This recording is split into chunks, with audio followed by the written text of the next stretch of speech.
What's going on, guys? It's your boy. Welcome back to another video. Today we're going to be reacting to the new Superman trailer. It's officially out. James Gunn has been teasing this for forever. I'm incredibly excited about this. My anticipation has been through the roof. I have waited all day to actually watch this so that I could prop up the camera and get my full 100% authentic reaction. So let's go ahead and dive right into this, shall we? Ooh, it's opening up on the tundra. Okay. Ooh.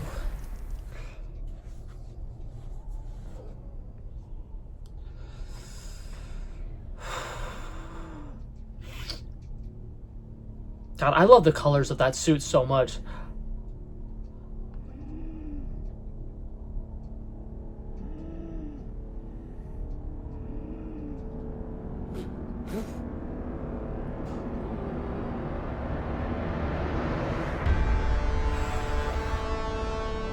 Oh my God, the score!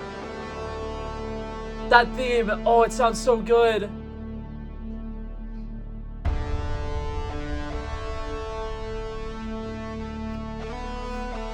Oh my God. Clark Kent is alive!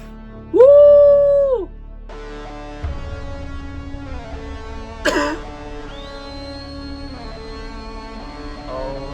my God, are we gonna see Crypto?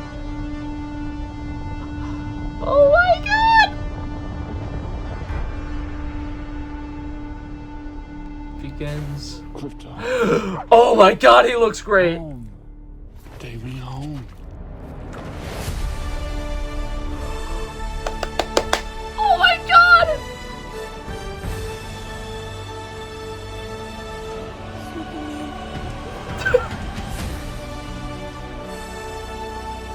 Superman. Oh my God!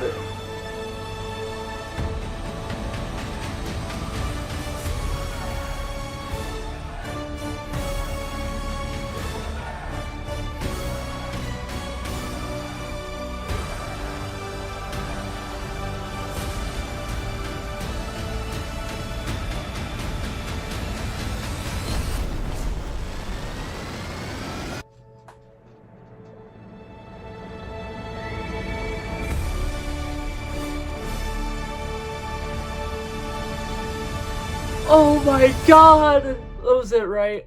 Oh my God! Oh my God!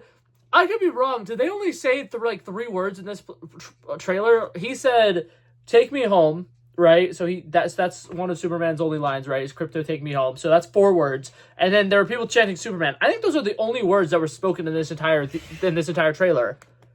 That is awesome, dude. What's it called? I didn't make a video reacting to it. Recently, there was the 28 Years Later trailer that came out, and that trailer's been getting a lot of praise for the fact that, like, it had teased what's going on in the movie, but it doesn't necessarily give anything away. And then it also famously used a old, iconic, what's it called? I think it was a poem. And so I like the fact that they, in that trailer, didn't give away any, like, important lines of dialogue. This movie trailer did that exact same thing, right? No important lines of dialogue. We still don't have a general idea of what the plot is going to be. We still can kind of get a gist of who the villains might be. Lex Luthor looks pissed, looks awesome. I'm not gonna lie, the second that Nicholas Hoult got casted, all of my like worries in the world about Lex Luthor being bad again went away. I feel like Nicholas Hoult is one of the best actors working nowadays, and he's somebody who never really gets the spotlight. Like, obviously, in movies like The Menu, there's like he's kind of like the second lead almost. And he's had a couple of roles like that where it's like he's the second main character. But I'm really excited to see him be one of the more prominent threats in the DC universe. I think that he's going to be incredible with that. I think David Cornswet looks fantastic, and I love the fact that his Clark Kent has a silly, goofy haircut similar to how a lot of people my age have their haircut, because I think James Gunn has said Clark Kent's going to be like 25 or something like that. Like, he's going to be somebody around my age. He's going to be somebody who grew up with social media being like a very common thing and like grew up with the internet. So I'm wondering how young he's really going to feel in this movie. I feel like they're not going to go too crazy and make him like a toddler. But that being said, he is very young, so it is going to be interesting to see that kind of dynamic that they go with to kind of modernize Superman. But that being said, all the stuff with him looking like Clark Kent is fantastic, and I love the decision to give him a different haircut, because that's one of my main things about like Superman versus Clark Kent and stuff like that, is Superman has like a very like neat, greased up, like very put together hairstyle, and then like Clark Kent is more of like a messy kind of person. He's very nervous, he's very jittery and stuff like that. He doesn't have the same confidence. So like this is gonna be a great example of the fact that like Clark and Superman don't look the same. But when they did Henry Cavill in Man of Steel, they just had him throw on a pair of sunglasses, and not sunglasses, regular glasses, and he still had the exact same hairstyle, looked exactly the same. He also looked insanely jacked. And since we're only seeing Clark Kent in his suit or whatever, he's wearing kind of like baggier clothes, which is gonna make it not look like he's absolutely jacked, which I love. Another thing I love, the color grading is just fantastic.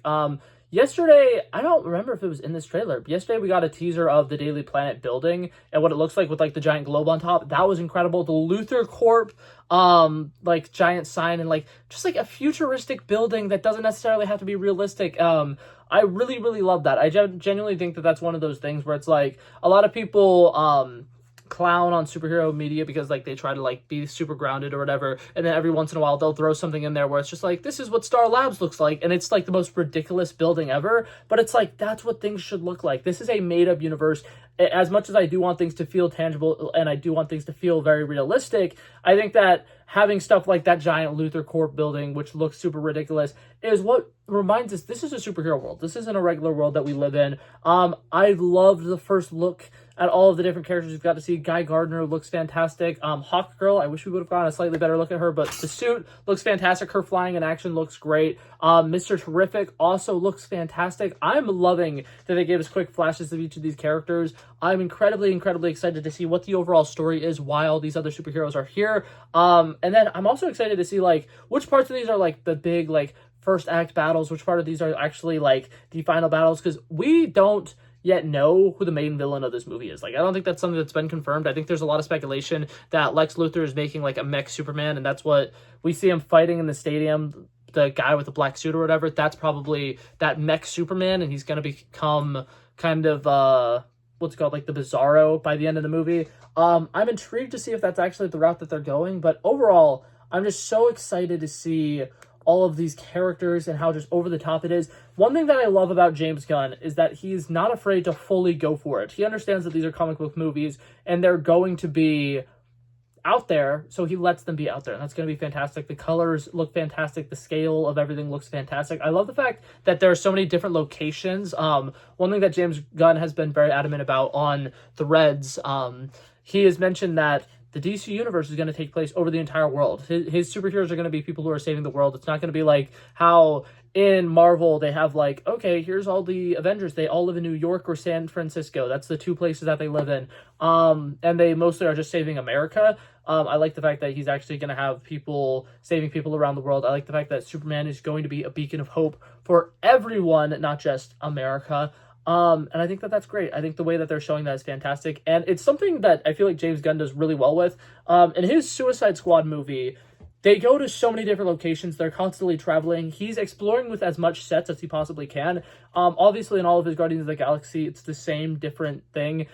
He's like, okay, well, we could do scenes on this planet, and then we're going to have them go to this planet, then we're going to have them go to this planet. And there's going to be so many different like sets, whether it's they're on this planet on the outside or if they're going to be in a pub or bar inside of the place. I feel like James Gunn really likes fleshing out the worlds that he has his characters in, and it makes it feel a lot more lived in. It makes it feel a lot more thought out, and I'm really, really excited about it. I genuinely just think that this is going to be awesome, and I'm really excited about it. I genuinely think that this is probably a movie that has the most pressure on it in the history of movies ever. Warner Brothers has been slowly losing money over the last like 5 or 6 years. They've been going deeper and deeper in the hole. There's a big chance that they potentially are going to have to be filing for bankruptcy. This movie potentially is going to be the saving grace for Warner Brothers and for all of DC superhero movies in general. I feel like there's a lot of potential here with James Gunn manning, this universe and having access to all of these different characters who a lot of people don't get to see necessarily. And it's important that this movie does well. And I think that James Gunn knew that. He's playing everything by the books. One of my favorite things about this, a lot of people have been pissed about Disney live action and Disney this and Disney that, where they're casting people who don't look like the characters. James Gunn's casting for this specific movie is probably like the safest casting decision in the history of ever. He got somebody who looks just like Superman ripped out of the comics. Jimmy Olsen literally is like the best casting you could have ever done for Jimmy Olsen, probably ever. Lex Luthor, I feel like a lot of people were a little more mixed on that, but seeing him in this trailer, Once again, perfect casting, and it's just all around. Everybody looks perfect for the roles that they're in. So I'm incredibly excited about it. I can't wait to see this movie come to fruition. Still like 6 or 7 months away. So getting the first trailer out is great, but also it's so far away. But yeah, it's okay. It's going to be fantastic. I really do like the fact that this movie finished filming really early, though, so that they had plenty of time for all the VFX works and everything. I think that the CGI in this movie is going to be incredible, and it's going to be at a level where, like, all the people who've been complaining about superhero movies the last couple of years are going to be like, oh my god, this is what a good one looks like. And a lot of people are going to be probably blown away by the visual effects in here, because James Gunn doesn't play with that. I feel like Guardians of the Galaxy Volume 3 has probably some of the best visual effects we've ever seen in a movie ever, and I feel like this movie is not going to be any different. I think it's going to be more of the same. So yeah, that being said, that was it for this video, guys. Thank you guys so much for coming by and checking it out. I love and appreciate you guys so much for watching, and if you stuck around for the entire video, thank you. I feel like I went on a lot of tangents that didn't necessarily have any coherent thoughts, but that being said, I appreciate you guys for watching, and if you liked it, feel free to like and subscribe, and I'll hopefully see you guys in the next one. Peace out. Bow. Bow. Bow.